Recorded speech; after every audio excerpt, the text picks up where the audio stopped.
ہم نے بحیثیت قوم فیصلہ کرنا ہے. کیا ہم نے اس جنگل میں رہنا ہے جس کا کوئی اب مستقبل نہیں ہے اور اپنی تباہی کا راستے کی طرف جا رہا ہے؟ ملک تو ڈوب رہا ہے, معیشت تو تباہ ہو گئی ہے, سارے چور اوپر بیٹھ کے ہیں, اپنے 1100 ارب روپے کے کیسز ختم کر دیے ہیں, پیسہ ان کا باہر پڑا ہے, 100 روپے سے زیادہ ان کے ہوتے ہوئے ڈالر مہنگا ہو گیا, روپیہ گر گیا. یہاں قوم غریب ہوتی جا رہی ہے, ان کا پیسہ باہر پڑا ہی ہے, ان کو فائدہ ہی فائدہ ہے, دولت میں اضافہ ہو رہا ہے پاکستان کے مقابلے میں. تو ہم نے یہاں پہ بحیثیت قوم فیصلہ کرنا ہے. ہمارے پاس 2 راستے ہیں, ایک غلامی کا راستہ اور تباہی کا راستہ ہے, اور ایک اپنی حقیقی آزادی کا راستہ ہے.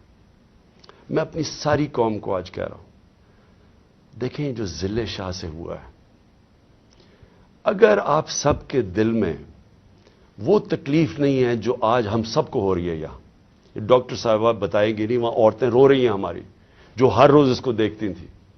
اس نے 4 مہینے ہمارے ساتھ ادھر دھرنے پہ گزارے, آج سے 8-9 سال پہلے جب 2014 میں ہم نے دھرنا کیا, 4 مہینے یہ وہاں بیٹھا رہا. یہ وہ ایسا انسان تھا, اسے سب پیار کرتے تھے, اور اس کی آپ ویڈیوز دیکھ لیں کہ آپ کو پتا چلے گا کہ کیسا ایک بھلا مانس انسان, ایک جس کو کوئی دنیا کی کوئی چیز ہی نہیں تھی, ایک عشق میں کام کرنے والا آدمی. اگر اس سے یہ کر سکتے ہیں, اس کو تشدد کر کے مار سکتے ہیں, اور یہ قوم چپ کر کے تماشا دیکھ سکتی ہے, میں پھر سے آپ کو کہتا ہوں ہمارا کوئی فیوچر نہیں ہے. میں نے برطانیہ کے اندر اپنا ٹائم گزارا, کرکٹ کھیلتا تھا 15-20 سال.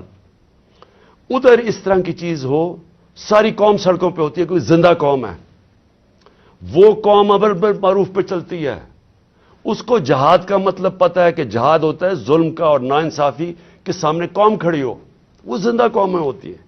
میں ساری آپ کی اپنی قوم کو کہتا ہوں, یہ جو لوگ ہماری بدقسمتی ہے کہ یہ جو زرداری اور نواز شریف اور شہباز شریف جو 30 سال سے جرم پیشہ لوگ اس ملک کو لوٹ رہے ہیں اور ہر قسم کا جرم کرتے ہیں, یہ بیٹھے ہیں, اور جو 2-3 نامعلوم افراد جو اس کو جکڑ کے بیٹھے ہوئے, جن کا میں نام نہیں لیتا کیونکہ پھر کٹ جائے گا, انہوں نے یہ ملک کو ادھر لے کے جا رہے ہیں. سارے پاکستانیوں جن کا جینا مرنا ادھر ہے, ہماری طرح کے لوگوں کا, ساروں کو یہ آج سمجھ آنا چاہیے کہ یہ ہم سب کی بربادی ہے. ان کو کوئی فرق نہیں پڑے گا, کیونکہ جنہوں کے پیسے باہر پڑے ہیں, جن کے ڈالرز باہر پڑے ہوئے ہیں, ان کو کوئی فرق نہیں پڑے گا جس طرف یہ قوم جا رہی ہے. اس لیے ساری قوم کو میرا آخر میں پیغام ہے کہ یہ وقت ہے ہم سب کھڑے ہوں اس کے خلاف.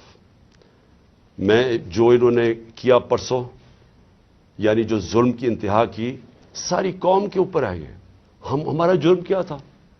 آپ اگر کوئی جرم بھی نہ کریں, آئین اور قانون کے بیچ میں چلیں, اور پھر آپ کے اوپر ڈنڈے برسائیں, لوگوں کو ماریں, گاڑیاں توڑیں اور قتل کر دیں ایک وہ انسان, یعنی جس کو شاید اتنا تکلیف نہ ہوتی اوروں کی جتنی اس کی ذل شاہ کی تکلیف ہے.